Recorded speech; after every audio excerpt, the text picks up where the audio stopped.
네, 유진용 전 문체부 장관이 특검 출석 전에 기자들과 만났죠. 이 자리에서 작심 발언을 쏟아냈습니다. 특검은 오늘 김기춘 전 비서실장, 조윤선 전 장관을 불러서 블랙리스트 관련 의혹을 추궁합니다. 관련 이슈들 살펴보도록 하겠습니다. 손정혜 변호사 그리고 추은호 YTN 해설위원 자리에 함께했습니다. 안녕하십니까? 예, 안녕하십니까? 예. 자, 먼저 어제 유진용 전 문체부 장관의 발언부터 듣고 대담을 시작하도록 하죠. 김기춘 전 청와대 비서실장이 블랙리스트를 주도했다고 강조했는데 이는 김 전 비서실장이 청문회에 썼던 증언과 배치되는 주장입니다. 두 사람의 발언을 각각 들어보겠습니다.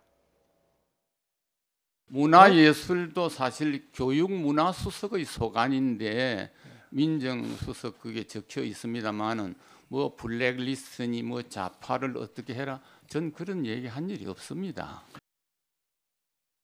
김기춘 씨로 주도되는 이 정권이 자기네들 입맛에 맞지 않는 사람들을 철저하게 차별하고 배제하기 위해서 모든 자기네들이 갖고 있는 공권력을 다 동원하는 겁니다.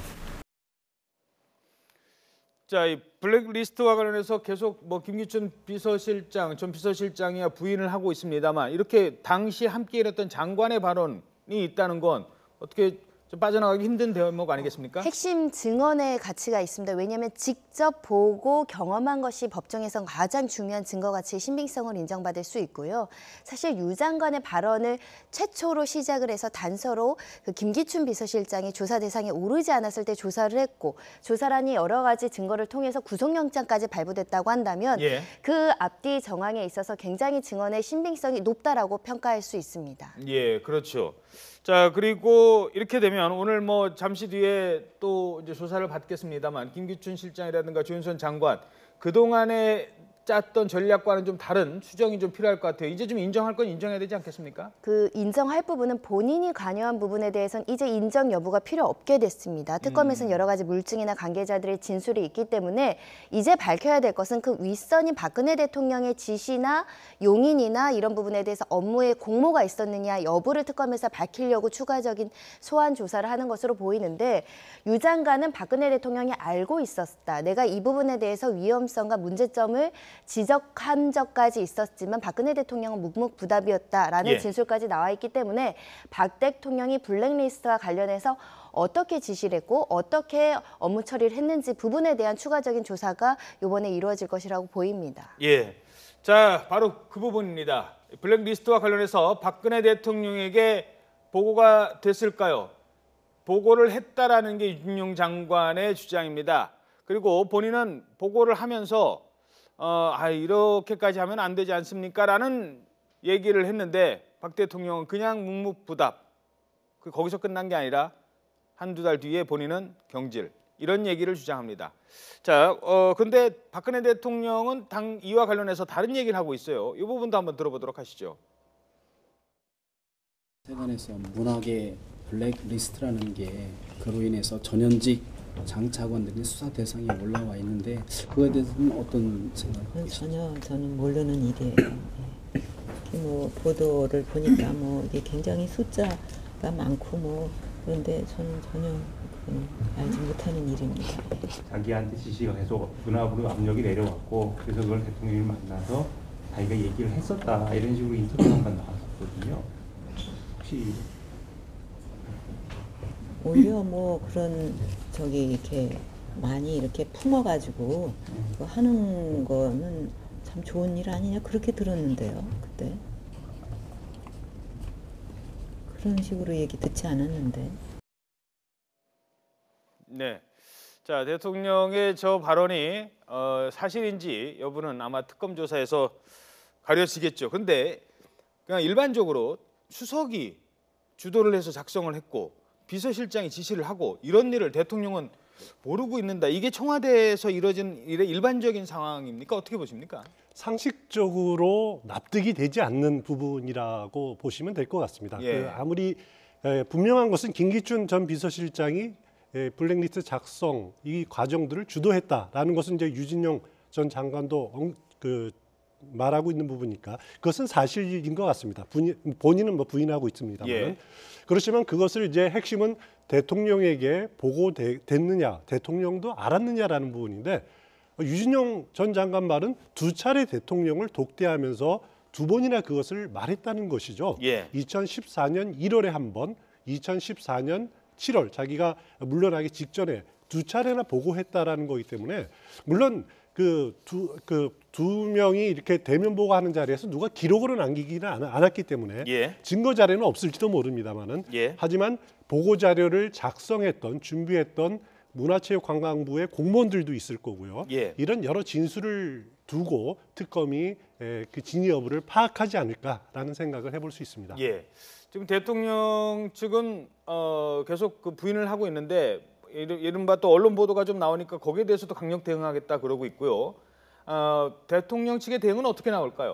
일단은 현재로서는 유 장관의 어떤 진술의 신빙성을 공격하기 위해서 이 사람의 어떤 도덕성이나 인격이나 특히 청와대에서 일을 했을 때 실수한 부분 또는 그 장관직에서 강제로 물러나면서 거기에서 오는 안갚음으로 이렇게 허위 진술을 한다라는 취지로 언론 플레이라든가 변론에서 이 사람의 진술이 허위일 가능성이 있다라고 얘기를 하면서 넘어가려고 할 것인데 이 엄중한 시기에 그런 개인적인 사적인 감정으로 거짓말을 할 거다. 예. 합리적으로 이해되기 어려운 측면들이 있기 때문에 박근혜 대통령이 이것을 보고받았는지 그리고 이것들을 보고받았을 때 어떤 조치를 했는지 암묵적으로 용인을 했는지 이 일을 하지 말라고 했었는지 그 구체적인 정황이 드러나야 될 것으로 보이고요. 예. 그 핵심 입은 유 장관의 달려있는 게 아니라 김기춘 비서실장의 입에 있습니다.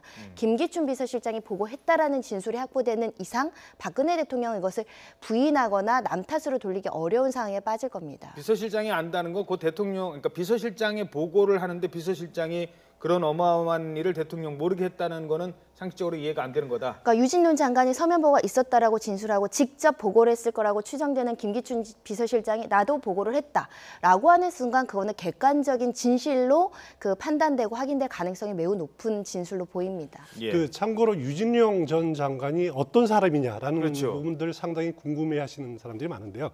일단 그 차관 시절이 노무현 정부 시절에 차관을 지냈었습니다. 예. 문체부 차관을 지냈는데 그때 아리랑 TV 부사장 인사를 두고 청와대와 갈등을 일으킨 적이 있습니다. 그래서 차관 시절에도 그렇습니다. 그래서 많이 알려진 이야기지만은 유진영 그 당시의 차관 주장으로는 배째 드릴게요 이런 그렇죠. 말을 들었다라고 예. 하면서 하여튼 청와대와의 갈등으로 물러난 전력이 있고요. 예, 그런데 다시 이제 등용이 된 거예요. 이 그렇습니다. 정부에서 그 박근혜 초대 정부 장관으로. 시절에 초대 문체부 장관으로 또 이렇게 해서 또 다시 그 장관직에 있으면서도 또 그 현 정부와 또 충돌을 해서 물러나는 어떻게 보면은 뭐 일부에서는 영혼이 있는 공무원이다라는 표현도 이렇게 씁니다만은 어떻게 보면은 원칙주의자인 공무원이다 이런 식의 생각이 듭니다. 그 당시에 그 장관에서 물러났을 때도 해외 순방 중에 그냥 쫓겨나듯이 물러났었고 또 지금 구속된 그 김종 차관과의 갈등이 있었는데 장관과 차관이 갈등을 벌이면 보통 차관이 물러나는 게 일반적인데 이번엔 장관을 쫓아내는 그런 일도 벌어져서 당시에 논란이 됐었잖아요. 청와대 주류의 반기를 들었다라고 충분히 추정이 가능한 상황이고요. 그 반기라는 것은 옳은 소리, 비판의 목소리를 냈기 때문에 박근혜 대통령이 찍어낸 것 아니냐 이런 얘기가 나올 수 있습니다. 박근혜 대통령이 이 블랙리스트를 굉장히 예민하게 지금 생각하는 부분이 네. 법적으로 가장 중요한 의미를 가지고 있습니다. 이것만으로도 탄핵 시판이 인용될 수 있을 정도로 굉장히 중대한 범죄 행위이고 직권 남용 행위, 언론 출판의 자유, 표현의 자유 여러 가지 그 헌법 위반 사항으로 그 탄핵 심판의 어떤 인용 사유로 삼을 수 있기 때문에 박근혜 대통령 측은 절대 블랙리스트를 보고받은 적 없고 구체적으로 지시한 바 없다라고 일관되게 주장을 할 것으로 예상이 됩니다. 뇌물죄만큼 복잡하지도 않기 때문에 뇌물죄는 준 사람 따져야 되고 받은 사람 따져야 되고 돈의 성격 따져야 되고 뭐 이것저것 있습니다만 이건 블랙리스트 만들었고 보고했어요. 라면 그냥 끝나는 거 아니에요? 그러니까 유진용 장관이 얘기한 서면 보고했었고 문제점이 지적됐는데도 강행했는지 여부만 판단이 날 수 있다면 중대한 헌법 위반 사유로 헌재는 당연히 이것을 지적할 겁니다. 그렇죠. 자, 알겠습니다. 자, 이번에는 헌법재판소 상황도 알아보도록 하죠. 어제 8차 변론에 출석한 증인들 입에서 중요한 진술들이 쏟아져 나왔습니다. 특히 그동안 입을 닫고 있던 김종 전 차관까지 폭탄 발언을 했습니다. 그 폭탄 발언 내용 중에는 이런 게 있습니다. 저희들이 그래픽으로 준비한 게 있는데요. 하나 살펴보도록 하죠. 박 대통령을 처음으로 만난 자리가 있다고 합니다. 불러서 갔는데 2014년 1월이었나요? 정유라라는 이름을 직접 박 대통령이 언급을 했답니다. 그러면서 정유라처럼 끼 있고 재능 있는 선수, 이게 박 대통령 표현이에요. 끼 있고 재능 있는 선수를 위해서 영재 프로그램을 만들어라 라는 얘기를 했다는 거 아니겠습니까? 이 말을 그대로 받아들이면 박근혜 대통령이 국민들한테 설명했던 부분, 나는 사적 이익을 도모한 적도 없고 누군가를 위해 도우라고 한 적도 없고 그 국정 운영에 있어서 최순실은 그냥 지인일 뿐이다라고 했는데 예. 정유락을 콕 집었다는 것은 최순실과 굉장히 밀접한 관련이 있고 그렇기 때문에 정유라라는 딸을 직접적으로 도와줬고 그리고 이런 사소한 문제까지 개입을 해서 국정농단을 최순실이 하도록 관여를 했고 그 힘을 실어주었다. 이런 반증이 될 수 있기 때문에 그래서 김종 전 차관도 박근혜 대통령이라는 굉장히 중요한 직책이 있는 사람이 일개 승마 선수 이름을 콕 찍은 부분에 대해서 충격을 받았다. 그러면 내가 이 사람과 연관된 사람을 전폭적으로 지원하지 않으면 내가 대통령의 뜻을 거스르는 게 된다. 그렇기 때문에 그 작은 고리가 지금의 국정농단, 채용농단까지 이어진 것으로 보입니다. 예, 알겠습니다. 자, 말씀 중에 죄송한데요. 속보가 하나 들어왔네요. 새누리당 홍철호 의원이 재선의 홍철호 의원이죠.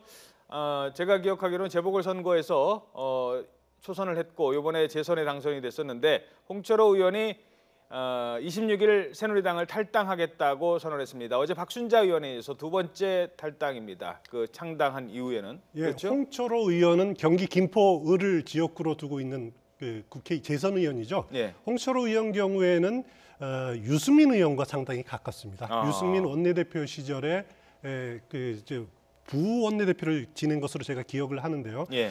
그래서 어떻게 보면은 뭐 반기문 전 유엔 사무총장 쪽에 힘을 실어주기보다는 예. 바른정당이 오늘 정식으로 창당하니까 거기에 맞춰서 바른정당에 합류를 하는 그런 케이스로 보시면 될 것 같습니다. 그렇죠. 게다가 뭐 지금 박덕흠 의원단과 일부 의원들은 또 한 10여 명이 또 준비를 하고 있다는 얘기도 그렇습니다. 들리고 있습니다. 정치 관련 얘기는 잠시 뒤에 다시 질문 드리도록 하죠.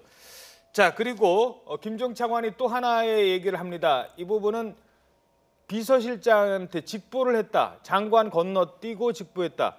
참 이것도 이해가 안 되는 대목이에요. 그렇습니다. 김종 전 차관이 문체부 제2차관으로 임명된 게 2013년 11월인가 이럴 겁니다. 예. 그 직후에 김기춘 전 비서실장이 불렀답니다. 불러서 체육계 문제는 당신이 전문가니까 당시 장관 유진영 장관을 건너뛰고 비서실장이 자신에게 직접 보고하라 이런 식으로 이야기를 했다는 거거든요. 얼마나 눈에 가시 같았으면 장관이. 그렇습니다. 예. 이런 과정들을 보면은 유진영 전 장관이 블랙리스트에서도 소외가 되고 또 체육계 문제에 대해서도 그 정유라를 전폭적으로 지원해주는 그런 고리들이 이어지는 그 중요한 입증하는 그런 발언이 아닌가 이런 생각이 됩니다. 알겠습니다. 자, 그런가 하면 차은택 씨의 진술도 어제 눈에 띄는 대목이 있었습니다. 그 중에 하나가 청와대 홍보수석 김성우 전 홍보수석 인사가 최순실이 한 거다 이런 얘기를 했다고 합니다. 그래픽 보시죠. 그래프에 나와 있는데요. 그래픽에 나와 있는데 프로필을 보여주면서 아예 아는 사람이야? 이렇게 물어봤답니다.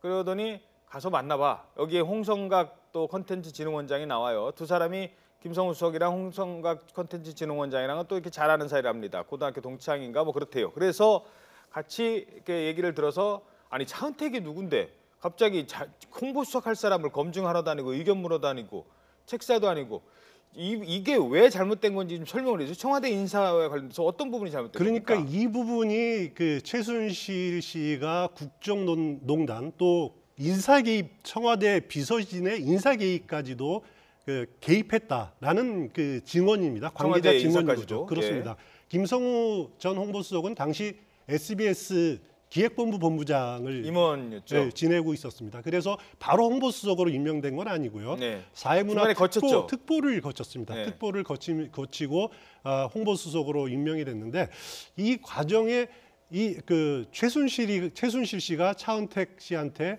한번 프로필을 주면서 검증해봐라. 예. 그리고 또 그 과정에 또 최순실 씨가 거의 임명한 거나 추천한 예. 송성각 콘텐츠진흥원장이 개입해가지고 직접 또 검증을 하고 만나고 이런 과정을 보면은 그 헌법재판소 증언에서 어제 굉장히 중요한 진술인데요.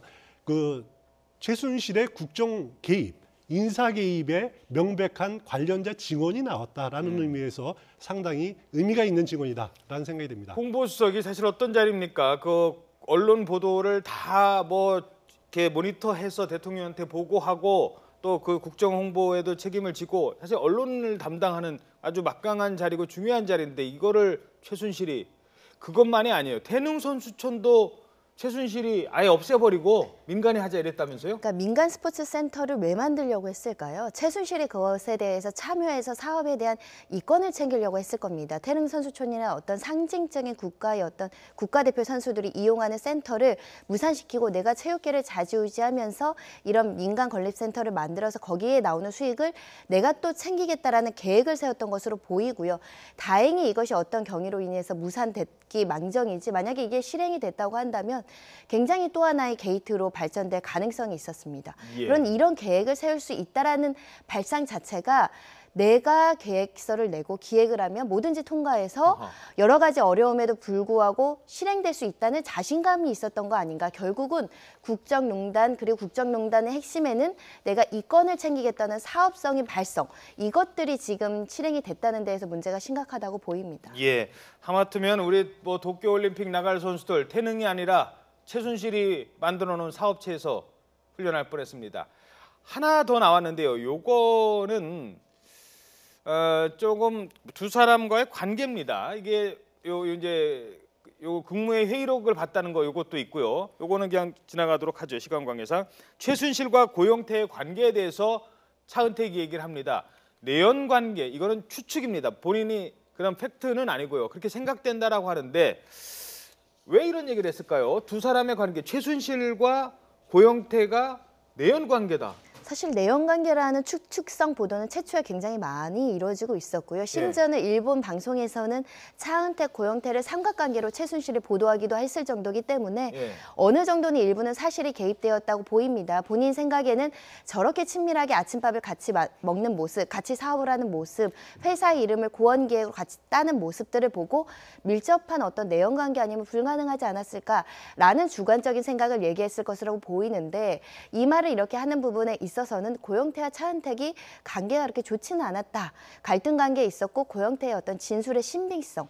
이 사람이 말을 하는 것은 연인 관계였다가 어떤 이유로 틀어지니까 좀 과장하거나 허위 진술할 여지가 있다는 걸 남기기 위해서 이런 증언을 했을 거라고 생각이 됩니다. 예. 특히 이 질문을 한 측이 박근혜 대통령 측 대리인 측이라는 점에서 고영태가 이런 내연 관계 속에 있었고 관계가 틀어지면 보통 영인들이 뒤에 가서 험담을 하게 되잖아요. 그런 경우로 고영태의 말은 믿기 어렵다라는 것을 어필하기 위한 질문으로 보입니다. 그렇죠. 이 질문을 한 게 대통령 측이거든요. 그러니까 고영태는 어떤 사람이냐, 뭐 그러면은 그 훌륭한 사람이냐는 아니라는 거를 얘기해 주려고 얘기를 했던 것 같아요. 두 사람이 청문회 때 이렇게 나란히 앉아 있는 모습을 봤을 때도 상당히 신경전이 펼쳐지기도 했습니다. 자, 수사 관련된 특검 상황 관련된 상황은 이 정도로 마치도록 하고요.